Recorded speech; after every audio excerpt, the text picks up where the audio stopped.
Bienvenue, que Dieu vous bénisse infiniment. Bienvenue à tous les amoureux de Jésus-Christ. J'espère que vous allez bien. Moi, ça va très bien et je proclame au nom de Jésus-Christ que vous allez très bien. Aujourd'hui, on va parler du rôle d'une femme mariée. Alors, je vais d'abord commencer par prendre un support biblique, donc Proverbe chapitre 14, verset 1. Et je trouve aussi que le 2 est aussi intéressant, donc je vais lire 1 et 2. Donc Proverbe chapitre 14, versets 1 et 2. La femme sage bâtit sa maison et la femme insensée la renverse de ses propres mains.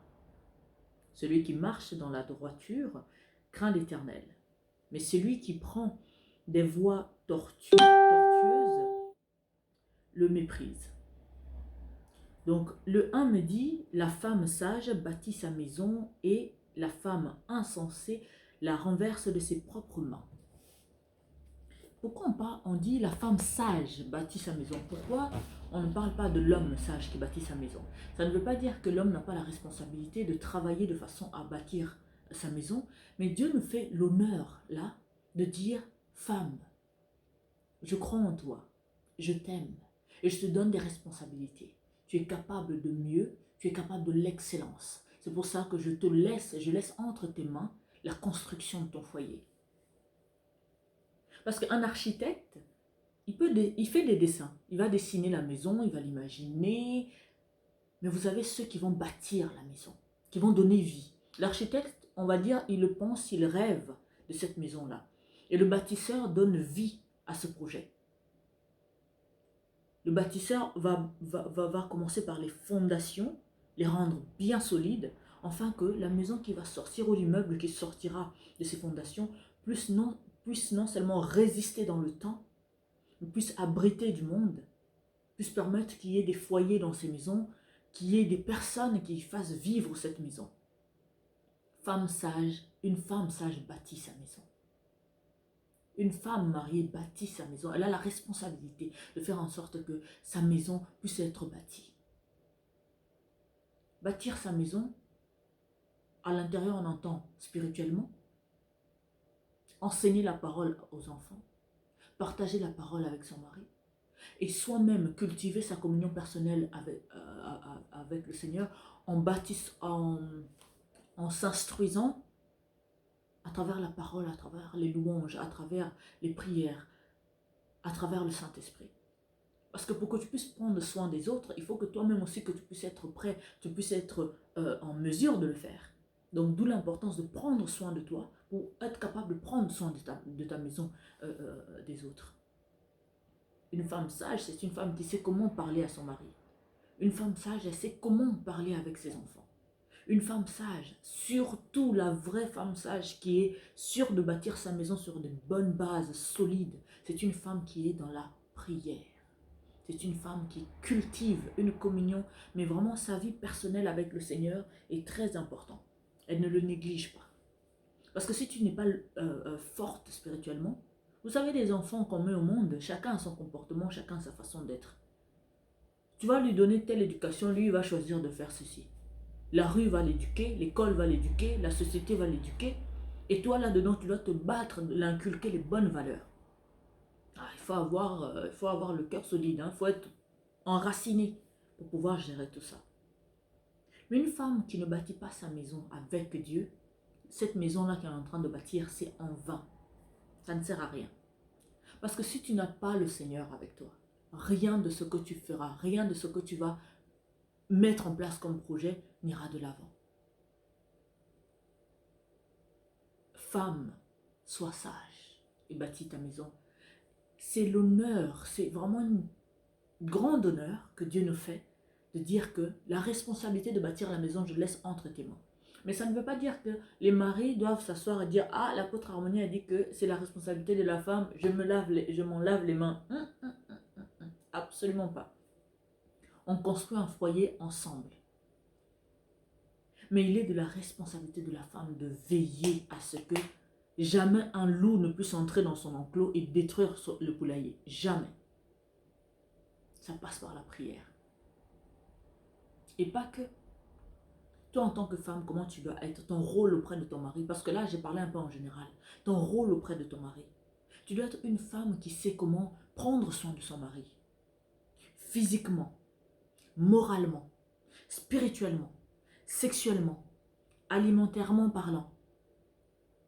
Donc c'est ton rôle, tu dois savoir tout ça. Certaines femmes vont dire que, oh oui, moi je ne sais pas préparer, on ne m'a pas appris à préparer. Bon, le rôle d'une femme ne se réduit pas à cuisiner, mais ça en fait partie. Vous imaginez, vous êtes à la maison, personne ne sait cuisiner, c'est chaud, hein? Il y a le moment où ça fait très très très plaisir de manger la nourriture de sa maman, de manger la nourriture de sa femme et tout, mais si elle ne sait pas cuisiner, bah, c'est bien dommage. Parce que c'est des moments très chaleureux comme ça qu'on construit dans notre vie.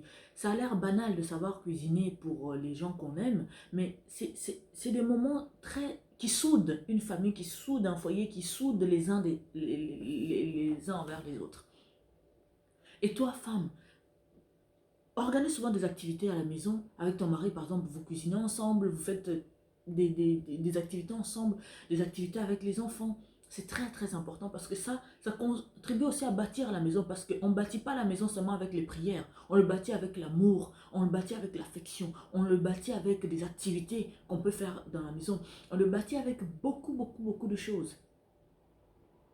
En tant que maman, en tant que parent, on n'est pas seulement là pour être dur avec les enfants, les donner des ordres. Non, dans l'amour, dans la douceur.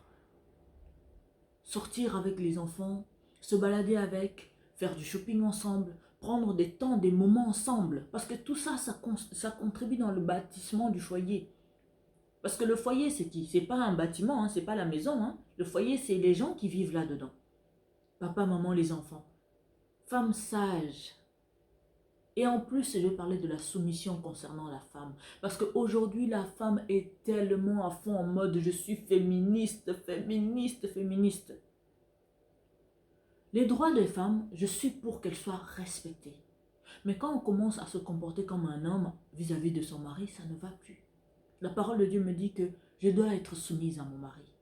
C'est pour ça qu'il faut très bien choisir son mari, hein, parce que se soumettre à une personne qui n'en vaut pas la peine, oh, c'est pas une vie ça. C'est pour ça que toi, en tant que femme mariée, tu dois être en permanence, en permanence. Donc, tu prends soin de ton foyer. Tu dois gérer, tu dois gérer tout ce qu'il y a à gérer dans ton foyer parce que c'est toi qui es le moteur, c'est toi que Dieu a donné cet honneur-là, ce pouvoir-là de gérer le foyer. Parce que là, il n'est pas question de l'homme, hein, on parle de la femme. Vous voyez un peu la responsabilité qu'on nous donne. Parce que quand dans ton entreprise, ton patron te donne des responsabilités, ça veut dire qu'il te respecte. Il voit du potentiel en toi. Ça veut dire qu'il te fait confiance. Maintenant, qu'est-ce que toi tu fais derrière? Est-ce que tu fais tout pour dire, ah non, tu as eu tort de me faire confiance? Non. Sois une femme. Tu es une femme mariée, donc tu es soumise à ton mari. Tu assures sur tous les points. Tu dois apprendre tout ce qu'il y a à apprendre. Apprendre à faire du massage à ton mari, à faire la pédicure, à savoir cuisiner. Tout ça, ça contribue à bâtir votre foyer. Bien sûr, là, je parle de la femme d'abord, mais je parlerai de l'homme aussi. Mais là, je parle de la femme mariée. Parce qu'aujourd'hui, les femmes mariées, on les voit tout le temps sur des réseaux sociaux. Elles ne cuisinent pas, la maison est sale, les enfants sont sales, pas préparés. Les enfants, elles ne les amènent jamais à la bibliothèque lire des livres, elles les amènent jamais dans des musées pour visiter, instruire les enfants. Donc c'est seulement téléphone, téléphone, téléphone, Facebook, Facebook, des choses qui ne servent absolument à rien, qui n'apportent absolument rien dans le couple. Une femme qui est tout le temps en train de se disputer avec son mari, mais quand est-ce que vous avez le temps de parler avec amour, douceur, tranquillité? Quand est-ce que vous vous asseyez pour mettre en place des projets?